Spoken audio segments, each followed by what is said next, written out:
Hey, what's going on? My name is Henry and this is Breakable Program. Today we're going to talk about the recent stream that the Boring Company had a few days ago.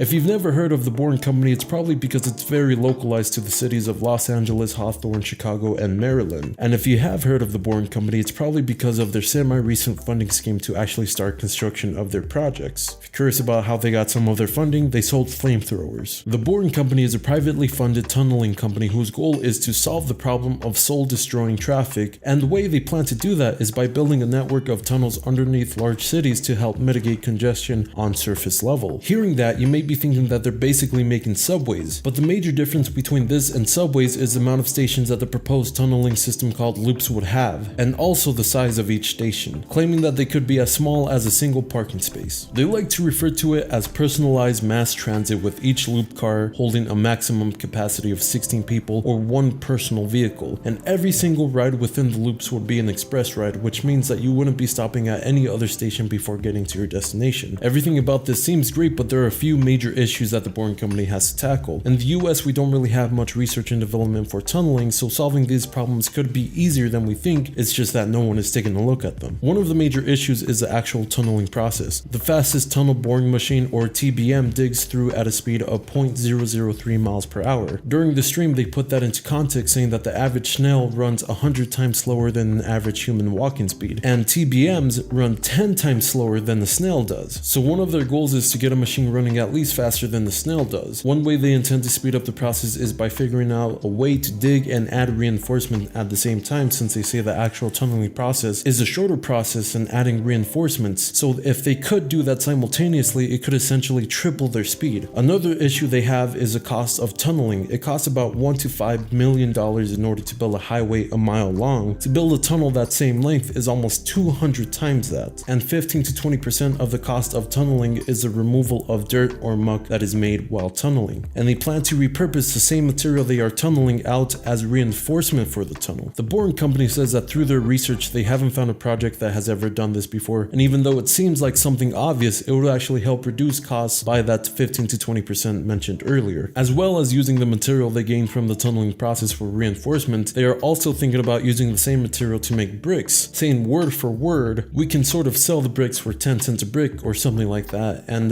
they're really great bricks. You can like build houses with them and things. That's just funny to me. They were talking about the fact that they could sell the material for more recreational purposes, like selling them as building kits to build replica pyramids, temples, and sphinxes you can place in your backyard, like Legos for adults. Another not really issue but topic they talked about was the environmental impact that building these tunnels would cause, and they discussed the fact that they got an exemption from the California Environmental Quality Act, or CEQA. This raised a lot of eyebrows since mass tunneling under an already overpolluted area would definitely cause some sort of impact to the environment. They stated that they still had to submit a 1,500-page paper in order to get that exemption from CEQA from the LA committee. The exemption allows them to continue building the 2.7 mile long research tunnel without going through years of environmental analysis. They did say, however, that they would be doing a full environmental impact report and using that research tunnel in that report to help determine what kind of impact the mass tunneling under LA would have. With the amount of effort that they're going through trying to make this a reality, you might be thinking, does anyone really care about this? I think it's a fair question to ask. With all the issues that are going on politically and socially, I don't think that most people would put bad traffic on top of that. So who really asked for this to be built? The answer is actually that people did ask for this. Back in November 9th of 2016, a new sales tax was added in order to improve freeway traffic flow safety, repair pothole sidewalks, repave local streets, earthquake retrofit bridges, and a slew of other changes in order to help improve transportation. This new sales tax was called the Measure M and got over 70% of voter support. In one of the most expensive cities to live in, they voted to increase tax in order to help improve transportation. I think that kind of puts into perspective how bad traffic really is. But you may be wondering, if I don't live in the LA area or Chicago or Maryland, is this really applicable to me right now? The answer is no.